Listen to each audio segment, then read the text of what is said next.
Bismillahirrahmanirrahim. Innal hamdalillah nahmaduhu wa nasta'inuhu wa nastaghfiruhu wa natubu ilaih. Wa na'udzu billahi min syururi anfusina wa min sayyiati a'malina. May yahdihillahu fala mudhillalah wa may yudlil fala hadiyalah. Ashhadu an la ilaha illallah wahdahu la syarikalah wa ashhadu anna Muhammadan abduhu wa rasuluh la nabiyya ba'da.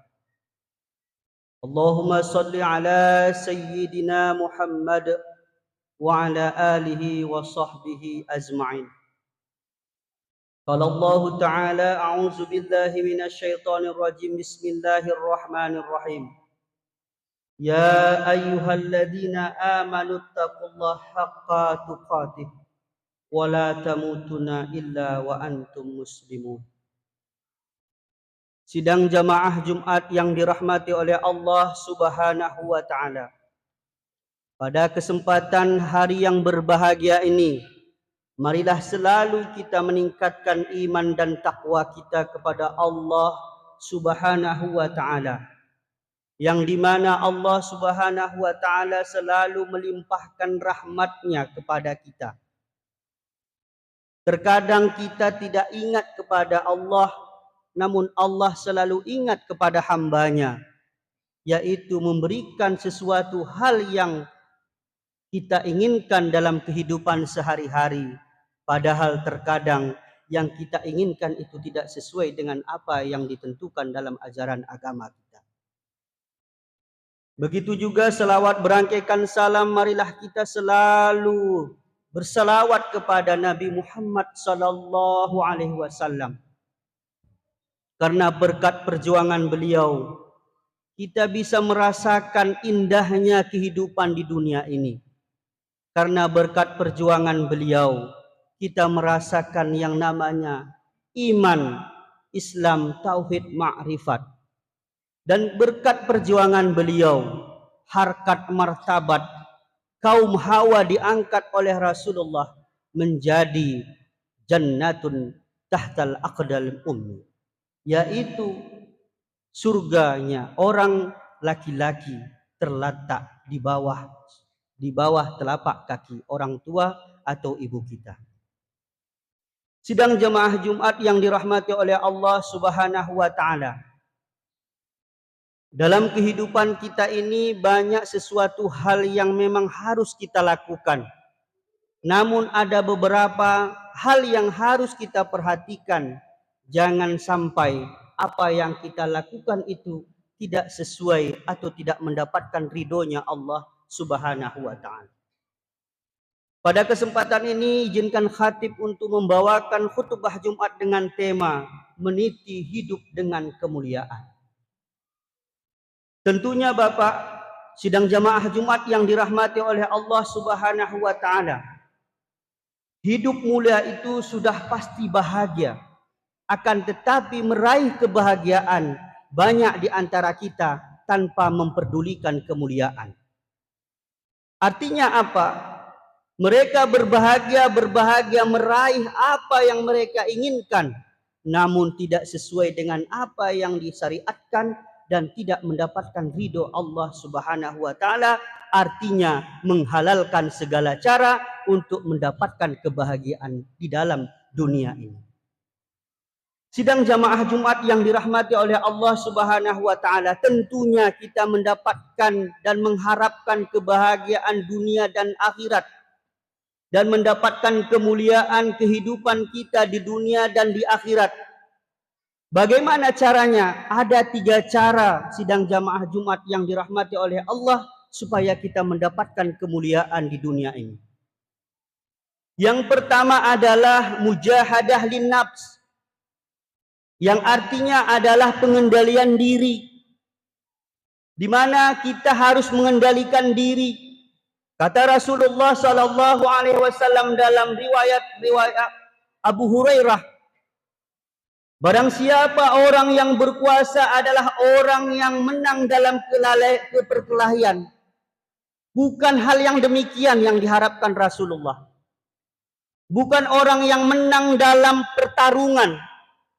Bukan orang yang menang dalam meraih segala sesuatu. Bukan itu yang dikatakan perkasa oleh Rasulullah.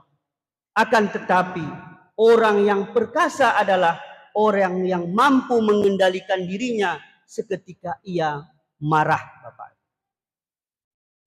Sidang jamaah Jumat yang dirahmati oleh Allah Subhanahu wa taala. Tentunya mengendalikan ini tidaklah semudah membalikkan telapak tangan. Akan tetapi solusi yang ditawarkan oleh agama kita ada dua.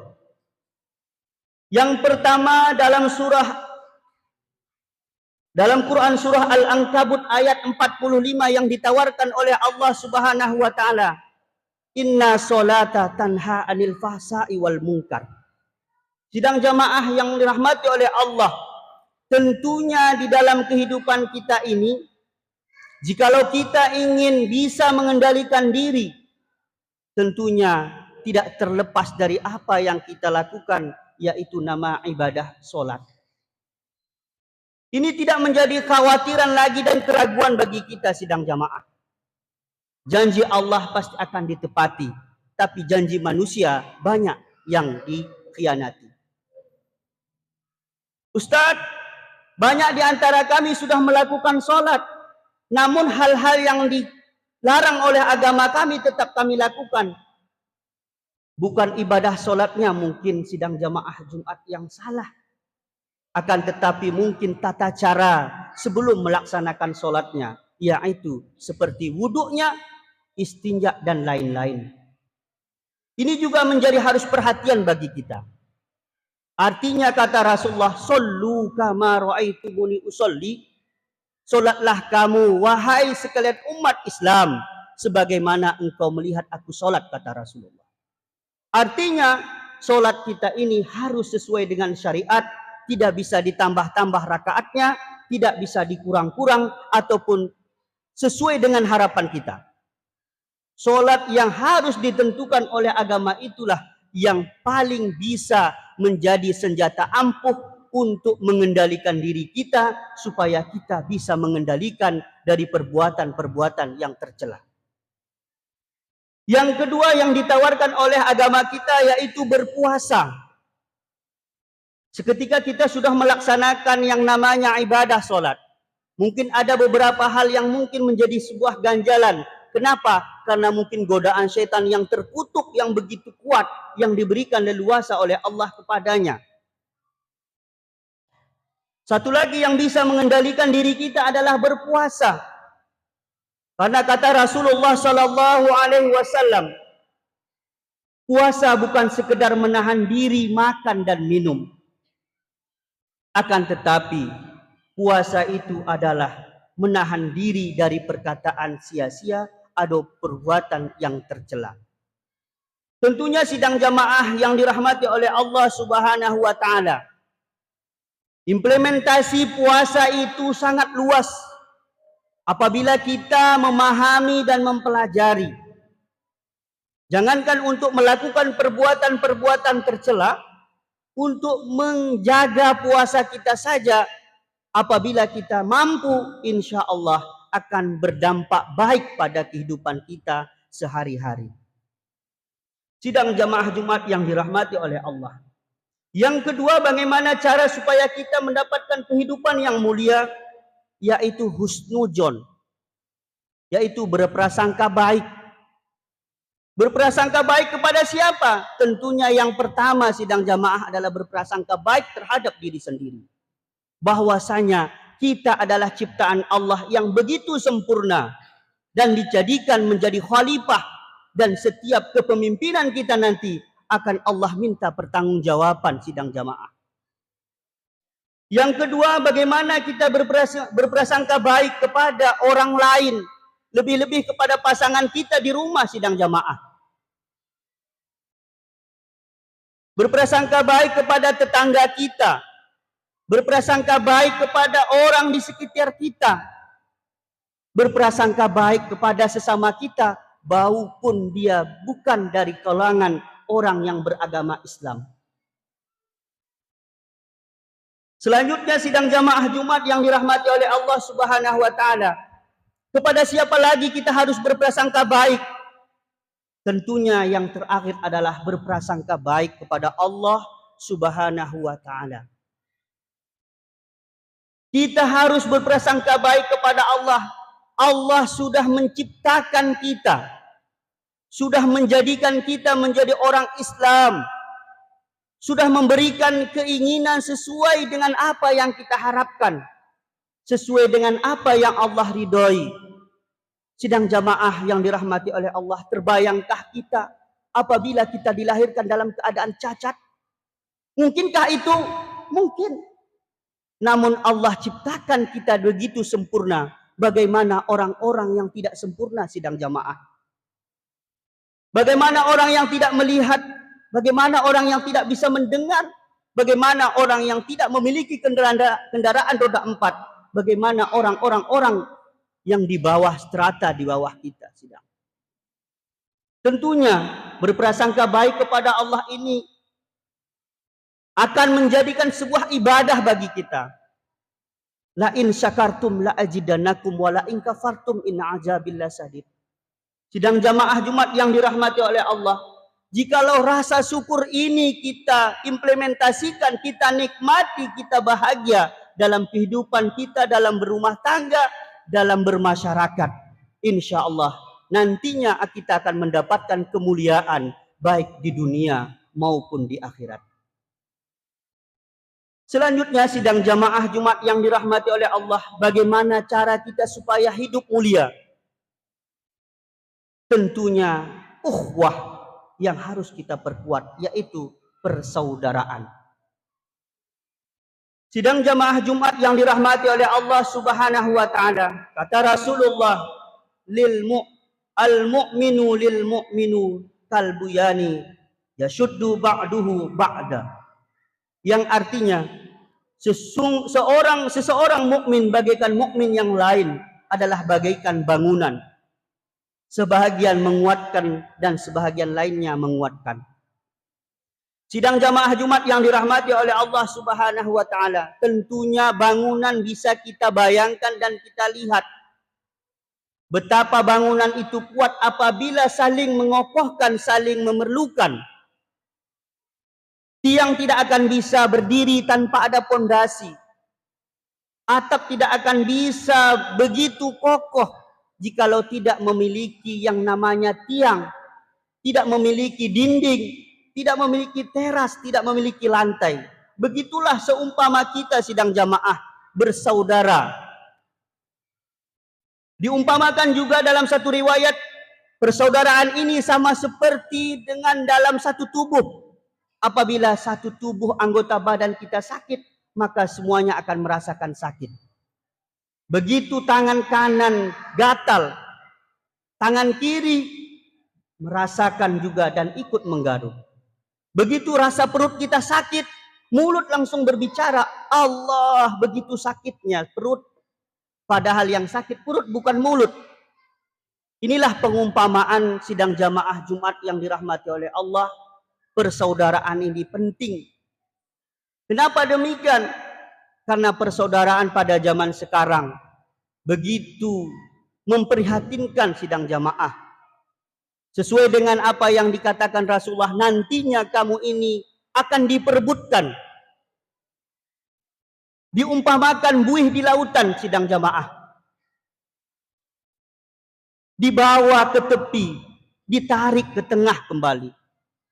Banyak yang mengharapkan kita, tapi begitu mereka meraih apa yang mereka harapkan, kita ditinggalkan sidang jamaah. Tentunya ini sidang jamaah Jumat yang dirahmati oleh Allah menjadi perhatian khusus bagi kita. Pentingnya persaudaraan di antara kita, saling membutuhkan. Kata Rasulullah, khairun nas yanfa'uhum linnas. Sebaik-baik manusia adalah manusia yang bermanfaat bagi manusia yang lain. Sidang jamaah Jumat yang dirahmati oleh Allah Subhanahu wa taala, tentunya meraih kemuliaan dalam kehidupan kita ini seperti khatib sampaikan, tidaklah semudah membalikkan telapak tangan, tidaklah semudah menyampaikan apa yang kami utarakan satu persatu. Namun ini semua harus latihan dan harus dimulai daripada sejak dini. Tidak ada terlambat, kata sidang jamaah Jumat yang dirahmati oleh Allah. Apa yang bisa kita lakukan kebaikan hari ini, lakukan. Jangan ditunda karena hari esok belum tentu kita bisa melakukan. Seperti apa yang kita saksikan selama ini, terkadang sahabat kita, orang terdekat kita yang begitu ceria, sehat-sehat, namun esok harinya sudah dinyatakan inna lillahi wa inna ilaihi raji'un. Artinya apa? Sesuatu yang kita tentukan belum tentu Allah ridhoi. Akan tetapi jikalau Allah sudah ridhoi, pastinya itu yang terbaik buat kita, sidang jamaah Jumat yang dirahmati oleh Allah. Kesimpulan, adapun daripada khutbah kita Bapak Ibu sidang jamaah Jumat yang dirahmati oleh Allah, untuk mencapai kehidupan mulia dunia dan akhirat, yang pertama adalah mujahadah linnafs, yaitu mampu mengontrol diri kita, mampu mengontrol emosi kita dari tindakan apapun yang tidak sesuai dengan syariat, sehingga kita tidak melakukan apa yang dilarang oleh agama kita. Sehingga hasilnya adalah baik bagi kehidupan kita, baik dalam keluarga kita, dan baik dalam kehidupan bermasyarakat. Yang kedua adalah tentunya kita harus berprasangka, memiliki sikap positif terhadap orang lain. Dalam ilmu sufi mengatakan tidak ada hak diri kepada orang lain, dan di dalam diri orang lain tidak ada hak kita. Tahan disakiti sidang jamaah, dan tahan tidak menyakiti orang lain. Selanjutnya adalah persaudaraan. Marilah kita menjalin hubungan yang erat dengan sesama kita, baik dari kalangan orang konglomerat maupun dari orang-orang yang mungkin ekonominya tidak baik. Marilah kita saling mendukung di antara kita, apalagi kita dalam satu daerah. Orang yang di luar daerah saja Allah anjurkan untuk kita doakan, apalagi kita yang satu daerah. Artinya jikalau kita berpecah belah, pastinya orang yang di luar daerah akan menertawakan kita. Bersaudara ini harus kita buat sebuah hal, kegiatan yang memang tidak dinomorduakan sidang jamaah. Apalagi lebih-lebih pada saat sekarang ini masanya adalah pilkada, di mana di antara kita pasti berbeda pilihan. Ingat, jamaah Jumat yang dirahmati oleh Allah, walaupun kita berbeda pilihan, kita tetap satu agama, yaitu agama Islam. Yaitu kita tetap bersaudara, hidup hingga nantinya. Amin, amin ya rabbal alamin. Tentunya sidang jamaah yang Jumat yang dirahmati Allah, dengan adanya khutbah singkat yang ini, mudah-mudahan ada manfaatnya bagi sang khatib, umumnya bagi kita semua. Amin, amin ya rabbal alamin. Barakallah li wa lakum fil Qur'anil azim, wa nafa'ani wa iyyakum bima fihi minal ayati wa dzikril hakim, wa taqabbala minni wa minkum tilawatahu innahu was sami'un alim.